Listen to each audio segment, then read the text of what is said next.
My father-in-law kept my name inside a mysterious pot. I never imagined something like this would ever happen to me. My name is Sarah. Before I got married, my life was wonderful. I was young, educated, and employed at a government office. I earned a good salary, and almost every year I received a promotion. My supervisors trusted me, and everyone believed I had a promising future ahead of me. Then I met the man who would eventually become my husband. He was kind, thoughtful, and came from a well-respected family. We fell deeply in love, and after a few months, he asked me to become his wife. I was overjoyed. Before he came to pay my bride price, I wanted to make a good impression on his parents. I bought two beautiful, expensive wrappers for my future mother-in-law and sent them to her. I also sent a large amount of money to my future father-in-law. Whenever my future father-in-law called to tell me he was ill or needed financial assistance, I never hesitated. I sent him money on several occasions. I treated both of them as though they were my own parents. I never imagined that the kindness I showed them would one day become the very reason someone wanted to destroy my life. A few weeks before our traditional marriage, strange things began happening at my workplace. The same people who had always praised me suddenly changed their attitude toward me. Every little mistake was blamed on me. Whenever another employee made an error, somehow I became responsible. I began receiving one query after another. My supervisors warned me that if another complaint was made against me, I could lose my job. I cried almost every night. I kept asking God, what have I done wrong? But no one could give me an answer. After our wedding, my husband and I returned to the city, but the problems at work became even worse. Sometimes I would arrive at the office only to find people already angry with me over something I knew absolutely nothing about. I began living in constant fear. 2 years later, Christmas was approaching. One evening, my husband smiled and said, "This year, let's celebrate Christmas in the village with my parents." I agreed immediately. To be honest, I was even relieved at the thought of getting away from the office for a while. I applied for leave and we traveled together. When we arrived, my father-in-law and mother-in-law welcomed us warmly. They hugged me, prayed for me, and thanked me for always supporting them. Everything appeared perfectly normal. My husband's elder brother also lived in the compound with his wife. However, he wasn't always around because he worked as a driver for a large company. But there was something strange about my co-wife. She hardly spoke to anyone. Every morning, she would simply come outside and say, "Good morning." Then she would retreat into her room. She never joined us in the kitchen. She never laughed with us. She never sat outside. She spent most of her time hidden inside her room. A few days later, my father-in-law and husband traveled to a nearby community for an important meeting.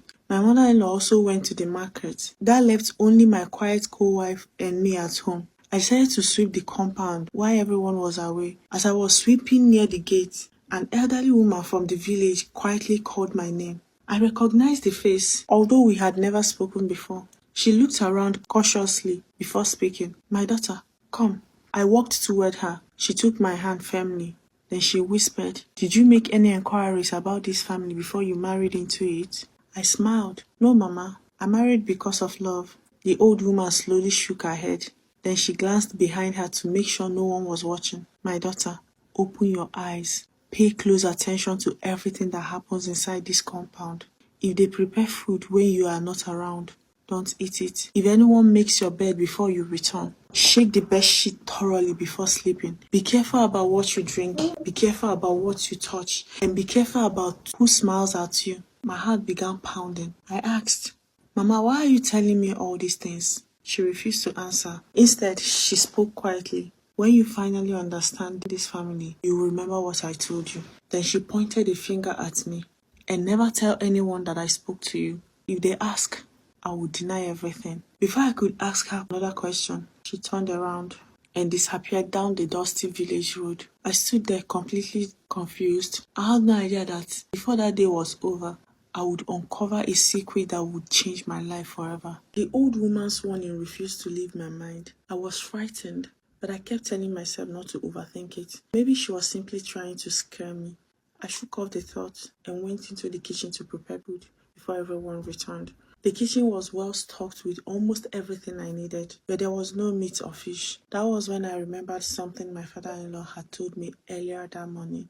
"My daughter, if you need meat, let me know. I have some dry bush meat stored in another room. He had specifically warned me not to take any without informing him. But he was away at the community meeting. I couldn't wait until he returned before preparing the food. So I said to take only a small portion. I entered the room. The dried meat was hanging from the ceiling. I placed a small wooden stool underneath it and climbed up. As I reached out to remove a little meat, a larger bundle suddenly slipped from the rope. It crashed on the floor. Some of the meat landed on top of a large clay pot underneath. The lid shifted slightly. As I bent down to gather the meat, I noticed a small bundle wrapped in a paper that had fallen out with it. The paper was secured with a red thread. My curiosity overcame my fear. I carefully untied it. Inside was a folded piece of paper held together with a tiny needle. When I opened it, I saw my name. I frowned. What is this doing inside a pot of meat? My heartbeat quickened. I removed the lid completely. The pot was filled with dozens of similar bundles. Some were tied with red thread, others were tied with black thread. I began opening them one after another. Every bundle contained somebody's name. My hands suddenly went weak. Inside the paper were my full name, my parents' names, the names of my brothers and sisters, my village, the government office where I work, and even details about the money I regularly sent to my husband's parents. Everything about my life had been written down. I couldn't understand what I was looking at. I gathered the papers I had opened, including the one bearing my name. Then I ran behind the house, knelt down and prayed with all my heart. After praying, I set the papers on fire, washed every piece, turned completely into ash. Then I returned into the house trembling. I didn't touch the meat again. Instead, I carefully arranged everything exactly as I had found it. I was too frightened to continue cooking. As I sat in my room, hunger began to trouble me. To distract myself, I decided to clean my mother-in-law's room. After arranging the bed, I looked around for tea and milk, but I couldn't find any. I picked up the broom and swept underneath the bed. Suddenly, the broom struck something. I bent down to see what it was. My heart nearly stopped. It was the two expensive wrappers I had proudly bought for my mother-in-law before our wedding. At first, I smiled. I thought she had simply kept them there for safekeeping. But when I pulled them out, my smile disappeared. Each wrapper had been tightly tied around a small doll. One doll was a baby boy, the other was a baby girl. Both dolls were wrapped in black clothes. The wrappers had been cut open with a knife. I stood there completely frozen. I carried everything outside. I prayed again. Then I burned the wrappers and the dolls in the same place where I had burned the papers. When I returned to the house, I tried to behave as though nothing had happened. A short while later, my father-in-law returned. The meeting ended early. He said, "And your husband went to visit some friends." Then he smiled. "My daughter, have you cooked?" I quietly replied, "No, Papa, I couldn't find any meat." He immediately walked towards the room where he kept the dried meat. A few moments later, I heard him shouting, "Who entered this room?" He searched everywhere. He looked extremely worried. He checked the pot, checked the meat again. His entire expression changed. I stood outside, pretending I had no idea what he was talking about. "I didn't enter the room," I replied. My husband's brother's wife remained inside her room as usual. She didn't even come outside to find out what was happening. My father-in-law continued searching frantically, as though something extremely important had disappeared. Just then, someone came running into the compound. He was shouting my husband's name. I turned towards the gate, and the moment I saw who it was, my heart sank. The young man ran into the compound, breathing heavily. "Papa, where is your son?" he shouted. My father-in-law rushed outside. "What happened?" The young man could barely speak. "It's Mama. She collapsed at the market. People asked me to come and call all of you." The moment I heard those words, my heart skipped. We all rushed towards the market. As we were running, I quickly called my husband. The phone rang several times before he answered. I was crying. "Please come to the market. Your mother has collapsed." He didn't ask any questions. He simply ended the call and drove there immediately. When we got to the market, a large crowd had gathered. My mother-in-law was lying on the ground. Some women were pouring water on her face. Others were calling her name, but she didn't move. My husband arrived a few minutes later. He carried her into his car and drove straight to the nearest hospital. I sat in the back seat, crying silently. I kept asking myself the same question. Why did this happen? At the hospital, the doctors examined her for several minutes, and one of them came outside. "I'm sorry," he said quietly. "We did everything we could." My husband fell to the ground in tears. I held him tightly as he cried. Seeing him in that condition broke my heart. No matter what I feared, I knew he had just lost his mother. Her body was later taken to the mortuary while the family began preparing for the burial. I told no one about what I had found in the village. It became a secret I carried alone. About 2 hours after my mother-in-law's death, my phone rang. It was my office. I answered with a heavy heart. My manager spoke first. Sarah, we owe you an apology. We've completed our investigation. Every accusation made against you was false. We discovered that someone had been deliberately setting you up. You've been cleared completely.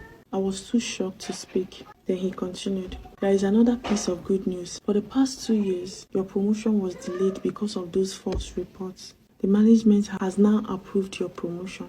You've been appointed regional head. Tears rolled down my face. I didn't know whether I was crying because of the painful loss in the family or because after years of suffering, my name had finally been cleared. I thanked them and explained that my mother-in-law had just passed away. They expressed their condolences and told me to remain with my family until after the burial.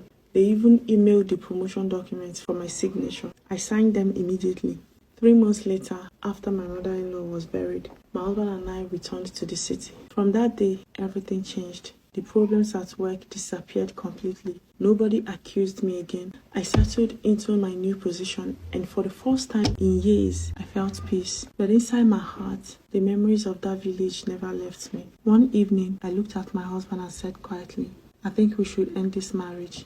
He stared at me in disbelief. What are you talking about? Did I offend you? I looked into his eyes. He was a good man. He had never treated me badly, but I could not tell him the truth. How could I explain what I saw without destroying his relationship with his family? What if he refused to believe me? What if everything became worse? He begged me to explain, but I remained silent. A few weeks later, I rented a small apartment. I told my husband I needed some space. Deep inside, I still loved him.